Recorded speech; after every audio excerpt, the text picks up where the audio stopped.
Lectura del Santo Evangelio según San Marcos, capítulo 11, versículos del 27 al 33. En aquel tiempo, Jesús y los discípulos volvieron a Jerusalén, y mientras éste paseaba por el templo, se le acercaron los sumos sacerdotes, los escribas y los ancianos, y le decían: ¿Con qué autoridad haces esto? ¿Quién te ha dado semejante autoridad para hacer esto? Jesús les replicó: Les voy a hacer una pregunta, y si me contestan, les diré con qué autoridad hago esto. ¿El bautismo de Juan era del cielo o de los hombres?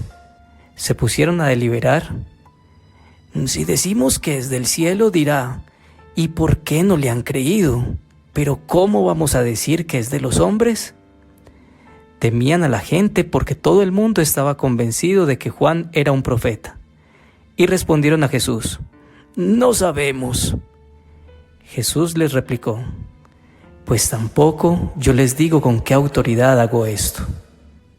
Palabra del Señor. Gloria a ti, Señor Jesús. Hoy vemos cómo la autoridad religiosa de la época suscita una conversación precisamente sobre autoridad, sobre la autoridad de Jesús. Y antes de ahondar más en el tema, tratemos de responder a la pregunta: ¿qué es autoridad? Según la definición de la Real Academia Española, es el prestigio y crédito que se reconoce a una persona o institución por su legitimidad o por su calidad y competencia en alguna materia. Los jefes de los sacerdotes no entendían por qué Jesús hacía lo que hacía. Ellos tenían autoridad legítima, es decir, aquella dada por la ley de Moisés. Jesús tenía autoridad dada por Dios y confirmada por sus hechos y palabras. Sin embargo, aunque estos líderes hablaban en nombre de Dios, estaban lejos de Dios. Pero Jesús no se rebeló en contra de ellos e incluso se sometió hasta el final, siguiendo su autoridad y, por supuesto, la primera autoridad, que es Dios. Actualmente, las familias sufren crisis de autoridad. De hecho, la palabra en sí asusta o incomoda a las personas que piensan que reconocer la autoridad es igual a ir en contra de la libertad. Y esto trae problemas entre esposos, padres e hijos. Reconocer la autoridad de Dios en nuestra vida realmente trae libertad. Hay 3 puntos importantes que podemos revisar sobre cómo aceptar la autoridad de Dios sobre nuestra familia y por ende nuestras vidas. Primero, ¿nos regimos bajo la autoridad de Dios o de mí mismo? La publicidad constantemente nos bombardea con: tú lo mereces, piensa en ti, tú eres importante, y no es que eso esté mal. Está mal cuando usas tu tarjeta de crédito para comprar un reloj costoso cuando tus hijos tienen necesidades o cuando tu casa necesita un arreglo urgente. Regirte bajo la autoridad de Dios implica entregarle todas tus relaciones a Dios y pedir su guía en todo, en tu relación matrimonial, en tu trabajo, con tus hijos, con tu dinero, en tus hobbies. Cuando empezamos a conocerlo más en la Eucaristía, a leer y a poner en práctica su palabra, a ser parte de alguna comunidad católica, allí empezamos a reconocer la autoridad de Dios sobre nuestras vidas. Respetar la autoridad implica sacrificio, pero es un sacrificio que se hace por amor y con amor, y que trae sus frutos porque implica fidelidad a Dios y a sus principios. Un día María, después de realizar una compra, recibe de vuelta más dinero del que espera. ¿Bajo qué autoridad está María? La respuesta la definirá su acción. Ella necesita el dinero, pero sabe que Dios espera que actúe siempre con honestidad. Entonces devuelve lo que no es suyo. Segundo, el papel de la pareja en cuanto a la autoridad. En Colosenses capítulo 3 versículos 18 y 19 dice: Esposas, sométanse a sus esposos, pues este es su deber como creyentes en el Señor. Esposos, amen a sus esposas y no las traten con aspereza. Tal vez esto para muchos puede sonar fuerte y pasado de moda, pero la palabra de Dios ha sido, es y será vigente.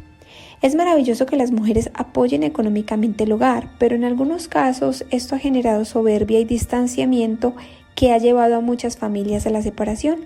Desde el momento en que una pareja se casa, pasa a ser un solo cuerpo. Imaginemos a nuestra mano diciendo: como yo sí me puedo levantar y lo quiero hacer, me voy. Sería muy extraño. Esto es similar a las parejas que se dan sus espacios y cada uno se involucra en ambientes que no edifican su hogar. La palabra someterse implica trabajar juntos por sacar la familia adelante, llegar a acuerdos en la crianza de los hijos, las finanzas, las decisiones que se vayan a tomar en todos los aspectos que involucren a la familia. Un día, Francisco tomó la decisión de hacer una maestría y ni siquiera le contó a su esposa. Actualmente, ambos estaban pagando la casa donde vivían y la decisión de Francisco implicaba no ayudar más con el compromiso de la casa. El error de Francisco no estuvo en querer estudiar, sino en tomar una decisión que afectó a toda su familia y no lo habló con ellos primero.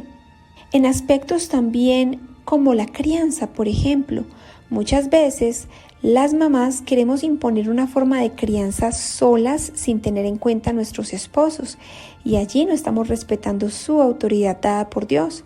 Es muy importante hablar en pareja y sentar bases en familia. Tercero, el papel de los hijos en cuanto a la autoridad. En Colosenses capítulo 3 versículo 20 dice: Hijos, obedezcan en todo a sus padres porque esto agrada al Señor. Padres, no hagan enojar a sus hijos para que no se desanimen. Cuando nuestros hijos nos escuchan hablando mal de nuestros propios padres, de un maestro, de nuestro jefe, de la policía o de las autoridades, allí les estamos enseñando cómo deben ellos comportarse con las autoridades, empezando con la de sus propios padres. Y no significa esto que no podamos manifestar desacuerdo por algo que nos incomoda, pero debemos pensarlo muy bien y ser muy prudentes al respecto. ¿Qué ejemplo tú como hijo le das a tu propio hijo? ¿Te ha pasado que has impuesto normas a tus hijos, pero ellos se enojan contigo porque no entienden que les quieres causar un bien? Así somos nosotros como hijos terrenales y también somos con Dios. A veces no nos corresponde entender la voluntad de nuestro Padre Celestial, sino confiar en que lo que hace lo hace para mi bien. Enseñemos a nuestros hijos a respetar la autoridad y si estamos en desacuerdo, a expresarlo con mucha prudencia y respeto. Jesús hablaba mucho con la gente, le contaba historias, les hacía entender la autoridad de Dios usando su propio lenguaje. En Eclesiástico 22:16 dice: vigas empotradas en un buró que no se suelta fácilmente en un temblor, así es una voluntad apoyada en una reflexión sensata. Hablar mucho con nuestros hijos sobre Dios y sobre la vida les va a ayudar a tener mapas de ruta a lo largo de su existencia. Como hijos no siempre entendemos a nuestros padres y muchas veces los juzgamos. Dios no nos dice, honra a tu padre y a tu madre, sí. Él nos dice, honra a tu padre y a tu madre y tendrás larga vida. Hónralo, así no estés de acuerdo con él. Ámalo. Si se fue de casa y te abandonó, ayúdalo con lo que necesite. Si te causó heridas, perdónalo. Hónralo con la obediencia, pero si obedecerle implica ir en contra de tu Padre Celestial, recuerda que tu primera autoridad es Dios. Oración. Señor, te damos gracias porque tu palabra nos limpia y nos transforma. Amado Padre, ayúdanos a amarte y a honrarte y a serte fiel, a ser fiel a tu autoridad y a seguir el llamado con la autoridad que nos das como hijos tuyos, esposos, padres e hijos terrenales. A veces no es fácil vencer el orgullo y dejar de pensar en mí mismo, pero hoy aquí te pido que con tu Espíritu Santo me ayudes a reconocerte en todo lo que haga y a obedecerte siguiendo el ejemplo de Jesús, que te obedeció siempre aun cuando no fue fácil. Danos, Señor, la gracia de seguirte con amor siempre y reconocer tu autoridad en todos los aspectos de nuestra vida. Amén.